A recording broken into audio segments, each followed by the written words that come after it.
Aujourd'hui, j'aimerais vous parler du Je vous salue Marie, de l'Ave Maria, et m'étonner avec vous de son histoire et de toute la foi, la piété qu'il porte, en songeant que le Je vous salue Marie, l'Ave Maria, a porté des siècles de foi et de prière. Et c'est une prière donc qui nous mène au cœur de la foi. D'abord, je contemple ce fait que partout dans le monde, on prie Marie en de multiples langues. Je n'ose pas imaginer le nombre de langues dans lesquelles on prie Marie. Et en ayant l'expérience de Lourdes, on entend ce chapelet qui est dit avec des intonations tellement diverses. Partout dans le monde, on prie Marie. Avec cette prière privilégiée, pour ne pas dire cette prière unique du Je vous salue Marie. Et cette prière a trouvé petit à petit ces mots portés par justement ce mouvement de foi des croyants. Et c'est à partir du 5e, 6e siècle que peu à peu est né le Je vous salue Marie. Puis s'est développé au Moyen-Âge, et c'est vraiment vers le XVIe siècle qu'on a le Je vous salue Marie tel que nous le récitons aujourd'hui. Mais le début est pas banal. Mais d'abord, je veux citer quelques mots de Saint Bernard. Saint Bernard qui, au XIIe siècle, est un homme passionné dans sa piété par Marie. Il dit de Marie, en la suivant, on ne dévie pas. En la priant, on ne désespère pas. En pensant à elle, on ne se trompe pas. Si elle te tient par la main, tu ne tomberas pas. Si elle te guide, tu ne connaîtras pas la fatigue. Si elle est avec toi, tu es sûr d'arriver au but. Voilà, Saint Bernard nous montre l'orientation. Et quand on pense au Je vous salue Marie, il suffit de voir quand il est récité en deux chœurs alternés, on voit bien qu'il y a deux parties qui sont de nature un peu différente. La première partie, et ce sont les toutes premières paroles qui ont été dites et répétées, « Je te salue Marie, comblée de grâce, le Seigneur est avec toi ». Voilà, les croyants depuis des siècles ont eu le désir, l'intuition de répéter ces paroles de l'ange à Marie, à l'Annonciation. « Je te salue Marie, comblée de grâce, le Seigneur est avec toi. Tu es bénie entre toutes les femmes, et béni le fruit de ton sein. » Eh bien, ce sont les paroles d'Élisabeth lors de la visitation.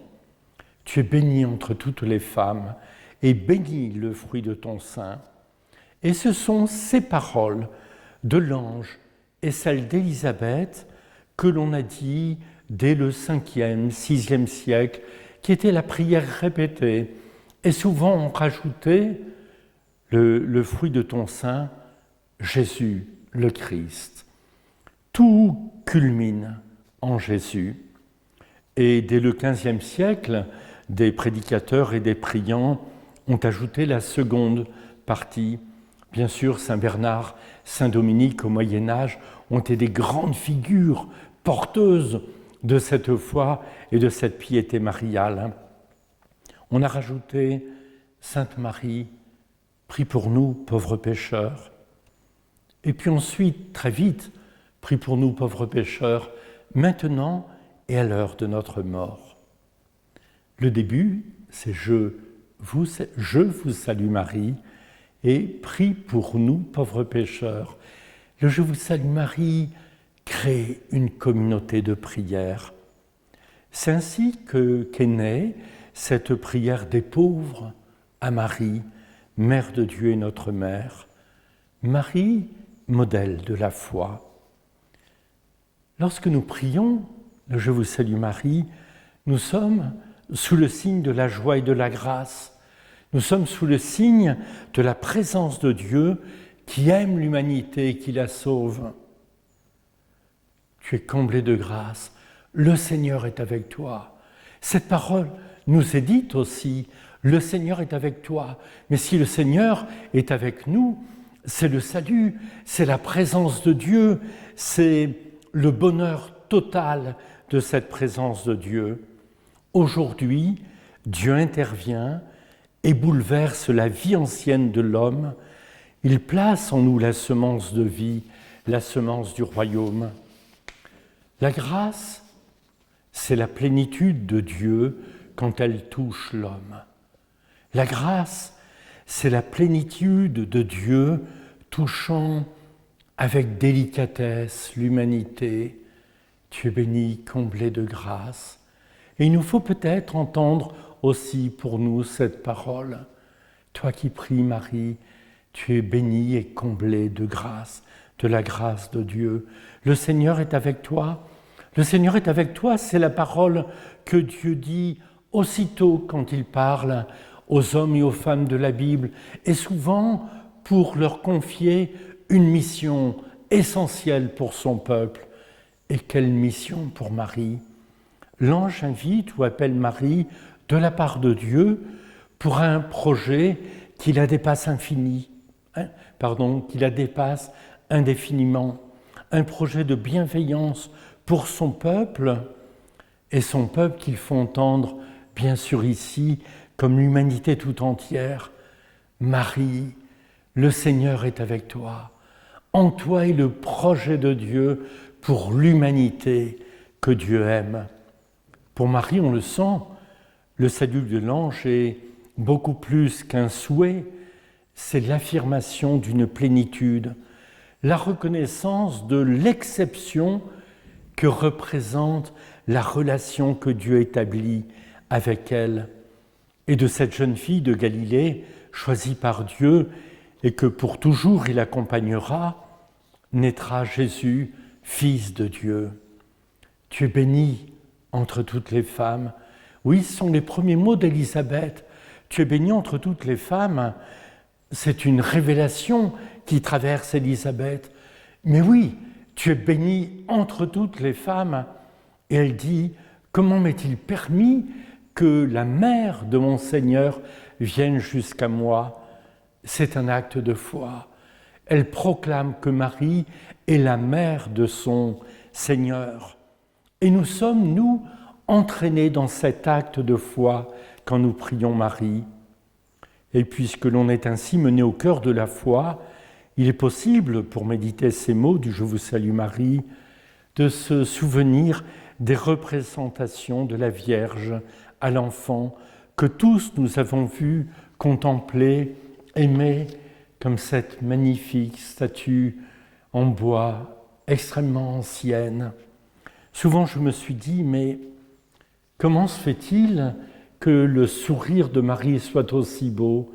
Et il me semble que c'est parce qu'elle regarde le visage de son Fils et que rayonne en lui la beauté de Dieu, la présence de Dieu, son amour pour l'humanité. Il est bon de penser à combien de sculpteurs, de peintres ont essayé de mille manières de représenter le mystère de Marie. On a peint et sculpté aussi des Pietas, c'est-à-dire cette mère de Jésus accueillant le corps mort de son Fils. C'est-à-dire qu'on va de l'Annonciation au mystère de la croix, au cœur de la foi, il y a Jésus.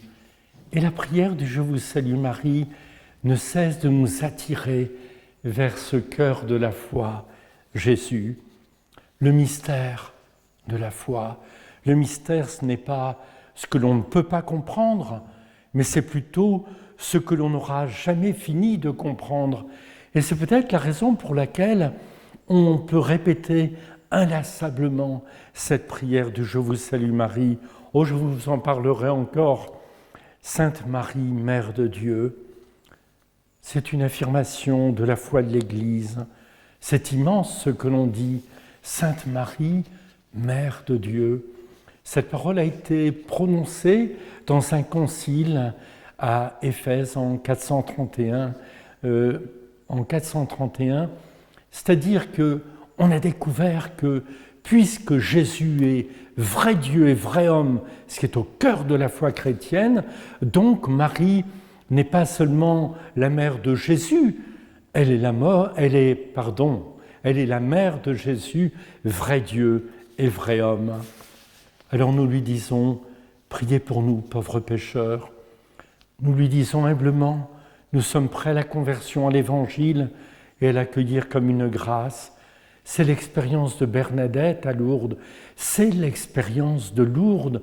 Prie pour nous, pauvres pécheurs, pour que nous connaissions le salut. Et nous terminons en disant Amen. Ce mot hébreu très ancien qui signifie que nous donnons notre pleine adhésion à cette courte et simple prière qui rassemble la terre et le ciel dans la contemplation de Marie et dans la supplication à Marie, Mère de Dieu.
Chers amis, bonjour.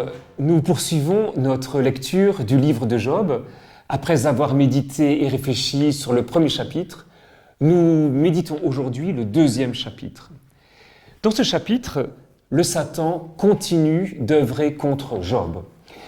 Nous avons vu dans le premier chapitre que le Satan avait détruit tout l'entourage de Job.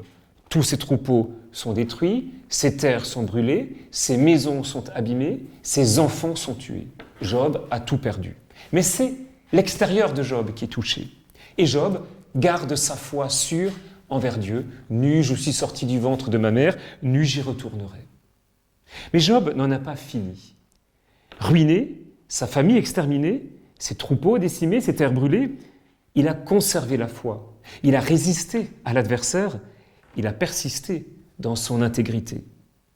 On attendait déjà de sa part, et j'attendais, moi, une révolte. Je récolte une résignation inhumaine. Cet homme, juste et intègre, n'aurait-il pas gagné à laisser éclater quelques colères, à exhaler sa douleur, à maîtriser son silence pour mieux se taire? Comment peut-on continuer de louer le Seigneur alors qu'il a permis que tous les assauts du mal se rusent sur sa personne? On lui prend ses enfants et Job bénit Dieu. C'est totalement absurde. A-t-il seulement été atteint de l'intérieur par cette catastrophe? De la même manière, quand le virus est arrivé parmi nous, nous pensions qu'il ne nous toucherait pas. C'était un virus chinois venu de Wuhan, personne ne savait où était cette ville. On pensait que c'était l'affaire des Chinois, qu'ils ne savent pas bien gérer l'hygiène de leur pays. Et puis, quand nous avons entendu que ce virus contaminait l'Italie, on s'est dit que c'était bien sûr l'Italie qui est un peu un peu parfois indécent dans sa manière de voir les choses, un peu léger. Eh bien non, ce virus allait aussi nous contaminer. Le mal persiste, sa persévérance, et sa signature. Alors un nouveau dialogue s'instaure entre Dieu et le Satan. Et nous avons l'impression de déjà vu, ou plutôt de déjà entendu. « D'où viens-tu donc » demande Dieu. Et le Satan lui répond « Je courais le monde, je vaguais. » Des banalités polies. On en rirait si ce n'était tragique. Dieu s'enquiert du Satan sans s'inquiéter du pauvre Job. Bien qu'il ait perdu la première partie, le Satan n'abandonne pas. Il sait que la véritable épreuve est celle qui touche le corps de l'homme plus encore que son entourage ou son environnement. La violence infligée à Job va donc redoubler. Elle consiste à le faire souffrir sans raison. Le Satan s'acharne à sacrifier l'intégrité physique de Job, moins par sadisme que pour tenter l'homme juste de sacrifier son Dieu. En d'autres termes, sauve ta peau et délaisse ton Dieu. Un Dieu qui accorde à présent le droit d'infliger une nouvelle épreuve à Job, et je cite les paroles de Dieu, « Je te le livre, laisse-lui seulement la vie sauve. » Autrement dit, ne le tue pas, mais fais ce que tu veux. Y aurait-il un recoin pervers en Dieu, plus curieux encore que le Satan, de vérifier la solidité de la foi de son serviteur? Que Job vive, car s'il meurt, il ne pourra plus parler pour renier sa foi, blasphémer le nom de Dieu, porter le toast de la ciguë en chantant les lendemains du néant. Après la peste et le choléra, après le SRAS et Ebola, il faut subir ce à quoi on pensait un peu trop vite échapper. On n'est jamais tiré d'affaire. Une peau contre une peau, voilà ce que dit le Satan. Et il se frotte sur le corps même de Job, qui se voit d'un coup recouvert d'ulcères. Le corps est souillé par la pire des inflammations. C'est le spectacle d'une mise à mort d'un corps ulcéré, ravalé, transi, tremblant, trébuchant et tombant. Voici Job, pris dans les filets de son propre mutisme. Son silence est à la mesure du poids de ses malheurs. Touché dans sa chair, il ne parle plus. S'il n'a pas erré par ses lèvres, a-t-il erré en pensée? Or, un homme n'est pas tenu responsable de ses pensées tant qu'il ne les a pas exprimées par la parole. Alors Job ouvrira-t-il la bouche pour parler? Le mal sournois s'amplifie, du pareil au même et du pareil au pire. Quelle est, chers amis, cette force qui nous tire vers le bas? Quel est cet accablement qui semble ne jamais finir? Notre histoire est marquée à vif par cette épidémie, tel un opprobre ineffaçable. Mal excessif, sans voie d'évasion, sinon celle d'une dépersonnalisation dans l'anonymat de la nuit et la confusion des choses. Nous nous enfonçons petit à petit dans une nuit sans savoir si l'aurore viendra un matin. Et voici Job, et avec lui la race des miens, rivée au malheur, comme on le disait dans l'Antiquité, dans les tragédies grecques.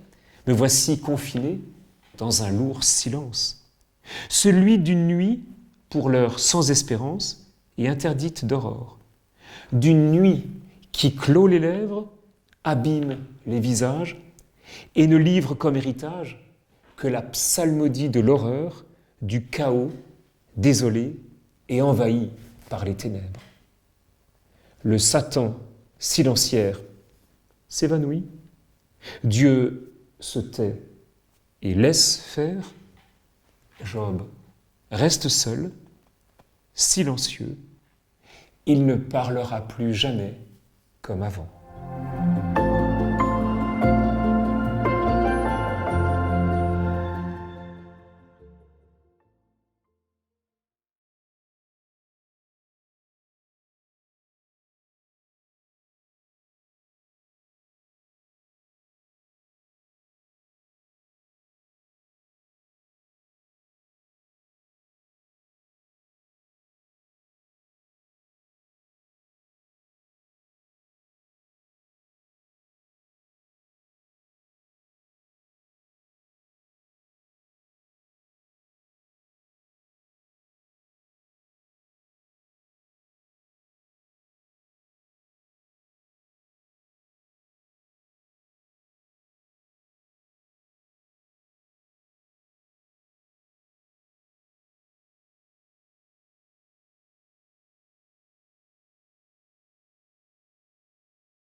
Bienvenue, bonjour à chacun, merci de nous retrouver pour ce temps d'échange, de réflexion sur ce deuxième thème qui vaut la peine d'être porté ensemble.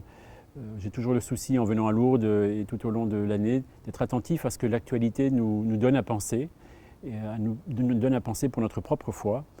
Et ce deuxième thème que je vous propose est un thème plus douloureux, plus compliqué, un peu angoissant. C'est tous ces scandales qui ont émaillé ces derniers mois, ces dernières années, nos communautés chrétiennes, des révélations parfois sordides, terribles, sur des comportements d'hommes ou de femmes dans nos communautés, dans certaines congrégations, dans certains lieux, dans certaines maisons d'accueil. Récemment encore, sur cette année passée, vous avez entendu des scandales qui ont touché les communautés de l'Arche ou certains foyers de charité. Voilà, on découvre des faces sombres de certaines personnalités et évidemment, c'est très douloureux, très déstabilisant. Et ça vaut la peine donc qu'on se pose la question, comment se situer par rapport à tout ça. Je voudrais juste rappeler, pour commencer cette réflexion, que d'une certaine manière, ces scandales sont aussi révélés parce qu'il y a un processus en cours qui est justement d'essayer de guérir nos communautés par rapport à ces scandales. Il faut rappeler que le pape François a été élu en 2013 avec la demande explicite de la part de ses confrères cardinaux de, on pourrait dire rapidement, faire le ménage, de mettre un terme à un certain nombre d'excès, de scléroses ou de scandales qui étaient plus ou moins connus, plus ou moins assumés, mais dont on ne savait plus très bien comment s'en dépatouiller. Et donc ce pape François, venu de l'autre bout du monde, comme il le dit lui-même au début de son pontificat, a comme mission de faire le ménage, de sortir à la lumière ce qui est scandaleux, pour que les plaies puissent être nettoyées et pour que les cicatrisations puissent se faire. Et c'est vraiment ce qui est en jeu actuellement. Si vous avez suivi un peu son actualité, regardez le travail qu'il a fait au Vatican et en Italie, autour de la conférence des évêques italiens, autour de la banque du Vatican, autour d'un certain nombre de comportements de personnes au sein de la curie, etc. Ce pape a comme mission, et il le prend vraiment à cœur, de mettre à jour ces excès et d'y mettre fin. Deuxième séquence, les scandales anciens et nouveaux. Alors il ne faut pas partir trop vite dans cette réflexion en nous emballant dans de la passion, parce que c'est vrai que ces questions sont tellement douloureuses que parfois on a envie de taper sur la table et de tout renverser, de dire bah, si c'est comme ça je m'en vais. Et certains ont été tellement blessés, touchés, et on peut comprendre que ces scandales sont tellement terribles que ça peut décourager des gens. Mais peut-être qu'il faut, pour pas relativiser, mais mettre un peu de nuance, nous souvenir que le scandale fait partie, malheureusement, de notre existence humaine. Le mot, d'ailleurs, d'une certaine manière, est très frappant. On le retrouve dans la littérature biblique très ancienne, jusqu'au Nouveau Testament. C'est un mot qui évoque à la fois la réalité que dans notre vie, il y a des obstacles, des cailloux sur lesquels on trébuche et qui nous font tomber. C'est une réalité de la foi, c'est une réalité de la vie spirituelle. Et puis, il y a aussi le fait qu'on puisse être confronté à des comportements qui nous mettent en état de choc. On est scandalisé par certaines révélations. On découvre, nos yeux s'ouvrent sur des choses terribles dont on n'avait pas pris la mesure. Et cette expérience, il faut le rappeler, ne se tourne pas que autour de comportements sordides ou déplorables. Le Christ lui-même, dans le Nouveau Testament, a choqué, a scandalisé, et on le voit de multiples reprises, non pas par son comportement qui serait immoral, mais par son enseignement et par les gestes qu'il pose, qui scandalisaient ses contemporains. Il scandalisait en guérissant des malades le jour du Shabbat, il scandalisait en interpellant les pharisiens, etc.